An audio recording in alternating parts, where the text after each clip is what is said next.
En 2026, China concluirá más megaproyectos en un año que muchos países en décadas. Estamos hablando del tren de pasajeros más rápido del mundo, una presa más alta que un rascacielos de 100 pisos, ciudades enteras construidas desde cero y proyectos energéticos lo suficientemente grandes como para abastecer a naciones enteras. Y cuando tomas distancia y comparas estos proyectos con lo que está sucediendo en Estados Unidos, Europa o incluso en Medio Oriente, la diferencia de escala se vuelve imposible de ignorar. En otros lugares, los trenes de alta velocidad, aeropuertos y proyectos energéticos sufren retrasos de años o décadas. Mientras tanto, China los está terminando uno tras otro. En 15 años, China ha construido a una escala sin precedentes en el mundo moderno. No solo carreteras y puentes, sino sistemas completos, redes de transporte, redes eléctricas, centros industriales e incluso ciudades completamente nuevas. Para 2026, muchos planes a largo plazo lograron un hito clave. Esto es importante porque no son mejoras comunes. Para entenderlo, considera esto. China agrega más energía solar en un solo año de la que la mayoría de los países han instalado en toda su historia. Sus proyectos ferroviarios mueven poblaciones del tamaño de países, y sus proyectos energéticos se diseñan para la demanda de las próximas décadas, no la actual. Entonces, ¿cómo es que China puede construir tanto y tan rápido? ¿Y cuáles son los proyectos que se completarán en el 26? Comencemos con el tren más rápido del mundo, el CR450. China opera más trenes de alta velocidad que cualquier otro país. Combinado por 25, su red se extiende más allá de 45,000 kilómetros, transportando a miles de millones de pasajeros cada año. Eso bastaría para dominar el ferrocarril mundial. En 2026, China amplía la red y aumenta la velocidad de los trenes para transportar más personas de forma realista. El CR450 es clave en ese cambio. En pruebas, este tren alcanzó 450 km por hora, convirtiéndose en el tren de pasajeros más rápido para servicio comercial. La mayoría de los trenes de alta velocidad en Europa llegan a 300 a 320 km por hora. El Shinkansen de Japón suele operar por debajo de 320 km por hora. Hasta los servicios más rápidos en Francia y España siguen en ese rango. Los trenes actuales de China ya operan a 350 km por hora en los principales corredores. El CR450 va más allá. ¿Cómo logra China más velocidad sin comprometer la seguridad? La solución no fue un gran avance, sino muchas pequeñas mejoras. Los ingenieros rediseñaron la nariz del tren para reducir la resistencia a altas velocidades. Reducieron el peso del cuerpo, optimizaron vibraciones, frenos y eficiencia energética. Reducir el ruido era crucial, ya que a 100 km por hora, la presión del aire representa un problema estructural, no solo de comodidad. El resultado es un tren que acelera más rápido, opera más suave y mantiene la estabilidad a velocidades antes exclusivas de sistemas experimentales. La velocidad no es lo principal, sino dónde va este tren. El CR450 fue creado para los corredores de larga distancia más usados en China, como Shanghái, Chengdu y Pekín, a ciudades del interior. En viajes de más de 1.500 kilómetros, la diferencia entre 350 y 450 kilómetros por hora no es menor, reduce horas. Un viaje que antes requería un tren nocturno con literas ahora puede convertirse en un viaje de un solo día.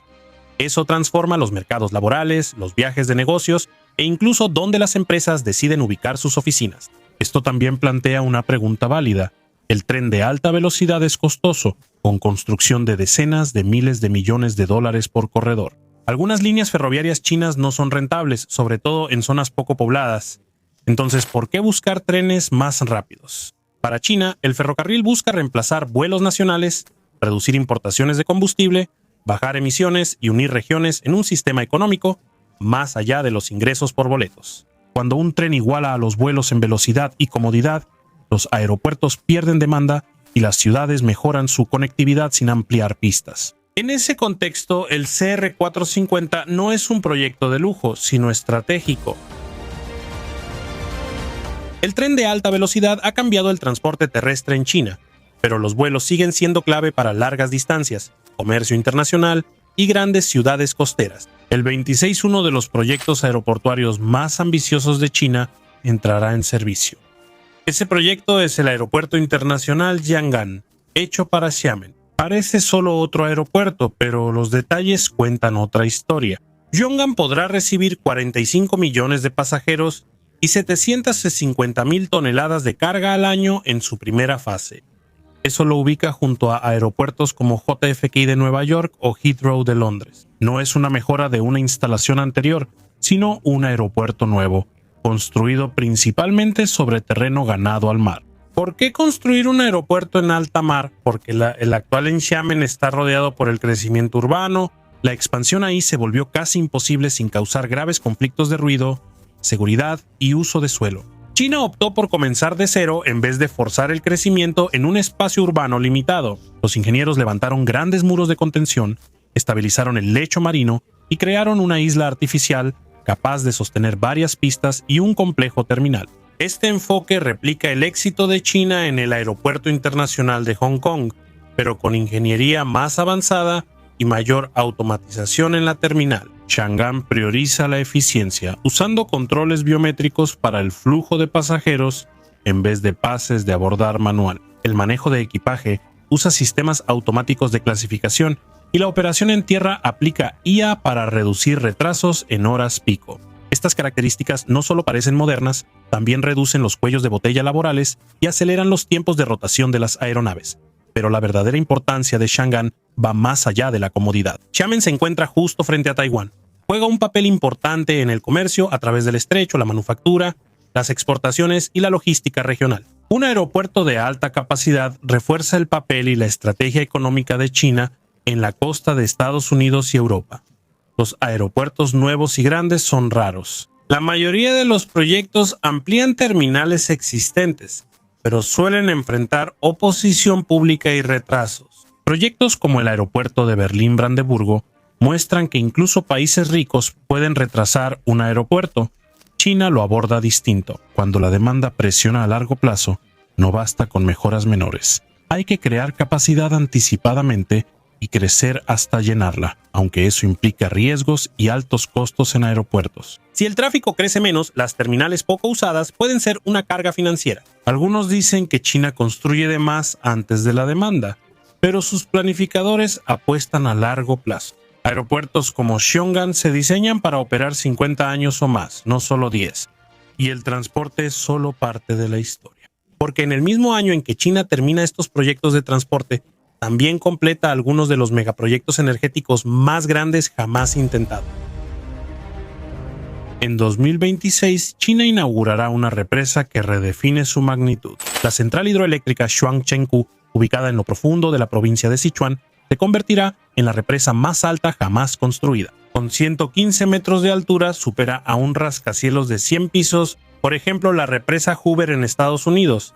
Mide solo 121 metros de altura y la Jinping 1 en China tenía 105 metros.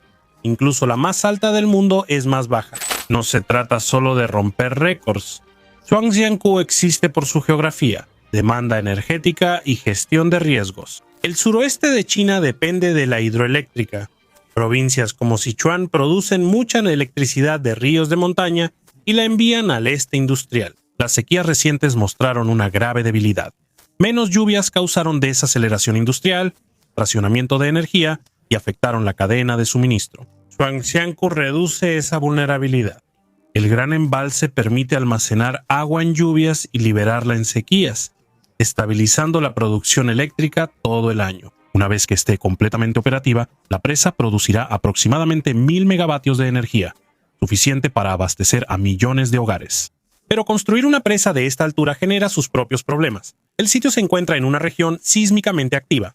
Los terremotos son una preocupación real. Los ingenieros optaron por una presa de enrocado con cara de concreto, ya que absorbe mejor el estrés sísmico que las presas tradicionales de concreto. La estructura se flexiona ligeramente en lugar de agrietarse bajo presión. La construcción superó los límites de la ingeniería. Los trabajadores excavaron grandes volúmenes de roca, gestionaron túneles de desvío y vertieron materiales con gran precisión. El control de temperatura era crucial, ya que el calor de los materiales encurado podía debilitar la estructura si no se gestionaba bien. En Europa y Norteamérica, la oposición ambiental, los costos y la falta de sitios complicaron políticamente las grandes represas. La mayoría de los ríos principales ya están desarrollados, pero China aún tiene sistemas fluviales sin desarrollar en zonas montañosas. Prioriza la seguridad energética sobre la oposición inmediata, con la hidroeléctrica como base del sistema energético de China. El 2026 marca una novedad, porque en el mismo año en que esta presa alcance su plena operación, China pondrá en marcha un reactor nuclear diseñado para cambiar la forma en que funciona la energía nuclear. En 2026, China pondrá en marcha Linglong 1, el primer reactor nuclear modular pequeño terrestre en operar comercialmente. Este reactor en la isla de Hainan parece modesto frente a las plantas nucleares tradicionales. Produce cerca de 125 megavatios, mucho menos que los gigantes de 1000 megavatios. Muchos relacionan la energía nuclear con eso, pero el objetivo es reducir el tamaño. Las plantas nucleares tradicionales tardan de 8 a 12 años en construirse. Los costos aumentan y se acumulan. En Estados Unidos y Europa, varios proyectos fueron cancelados tras invertir miles de millones. Linglong 1 sigue una lógica diferente. Emplea un diseño modular fabricando los componentes principales en fábricas y ensamblándolos en el sitio, lo que agiliza la construcción y simplifica el proceso, desde el inicio en 2021 hasta la conexión a la red en 2026. El tiempo total es de unos 5 años, menos de la mitad que los reactores grandes. Entonces, ¿por qué a China le interesa tanto tener reactores más pequeños? La demanda de energía no siempre coincide con las megaplantas. Regiones remotas, islas, parques industriales y ciudades pequeñas requieren energía confiable, pero no justifican grandes plantas nucleares. Linglong 1 satisface esa demanda. Puede operar de manera independiente o en grupos, suministrando electricidad, calor o incluso agua desalada. La seguridad también juega un papel importante. Los reactores pequeños y modulares usan sistemas de seguridad pasivos, por lo que no necesitan energía externa ni intervención humana para apagarse con seguridad. Si falla el enfriamiento, el calor se disipa naturalmente, reduciendo el riesgo de fusión y facilitando la planificación de emergencias. Este diseño ha atraído interés mundial por años, pero ningún país lo había implementado hasta ahora. Estados Unidos aprobó los diseños, pero aún no termina la construcción. El Reino Unido planea reactores similares para los años 30. Rusia hizo reactores flotantes, pero los modulares comerciales en tierra aún son teóricos. China se adelantó y obtuvo ventaja estratégica. Si Linglong 1 funciona, China tendrá un producto nuclear repetible para usar y exportar. Países sin recursos o apoyo político para grandes plantas nucleares pueden optar por reactores pequeños y estandarizados. Desde el punto de vista de China, Linglong 1 resuelve cómo sumar energía confiable y baja en carbono sin esperar años ni depender solo de grandes plantas. Esa pregunta es aún más relevante al analizar la combinación energética de China. Porque mientras la energía nuclear proporciona estabilidad y la hidroeléctrica ofrece almacenamiento, la solar y la eólica están creciendo más rápido que cualquier otra. En 2026, la expansión de energías renovables en China supera por mucho al resto del mundo. Para cuando llegue el 2026, el sistema energético de China cruzará un umbral que ningún país ha alcanzado antes. Por primera vez, la energía renovable igualará o superará al carbón en generación eléctrica en algunas regiones. Este cambio no ocurre con pequeños paneles o turbinas dispersas, sino con proyectos enormes que parecen irreales. Un ejemplo claro está en la meseta tibetana y el desierto del norte. China está completando enormes bases de energía solar y eólica diseñadas para generar electricidad a la escala de redes eléctricas nacionales enteras. Varias instalaciones ocupan cientos de kilómetros cuadrados. Una base solar importante cubre más de 100 kilómetros cuadrados, similar a una gran ciudad global. Muchos países usan menos terreno para su sector solar que un solo proyecto chino. Estas bases energéticas son sistemas totalmente integrados, no solo paneles y turbinas. Los campos solares abastecen subestaciones. Los parques eólicos compensan cuando baja la luz solar. El almacenamiento en baterías estabiliza la producción. Y las líneas de ultra alto voltaje llevan electricidad desde los desiertos del oeste hasta ciudades del este.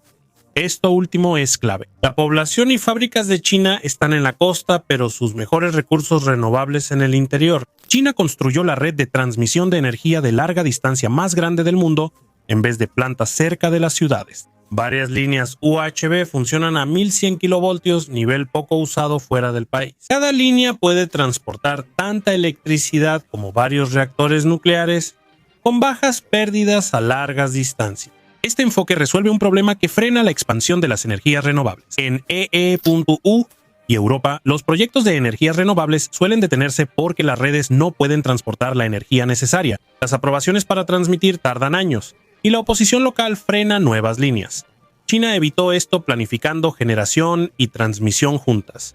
El ritmo es difícil de entender. En un año, China sumó más de 200 gigavatios de energía solar, superando la capacidad total de la mayoría de países desarrollados. Las adiciones de energía eólica siguieron una tendencia similar.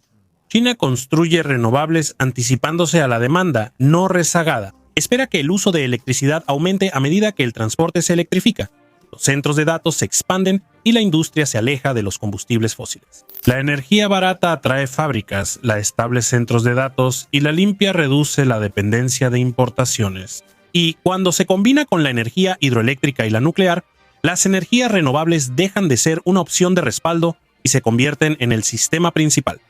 Cuando alineas todo esto, trenes que se mueven más rápido que en cualquier otro lugar del mundo, represas más altas que rascacielos y sistemas eléctricos que abarcan regiones enteras, el año 2026 deja de parecer solo otro año.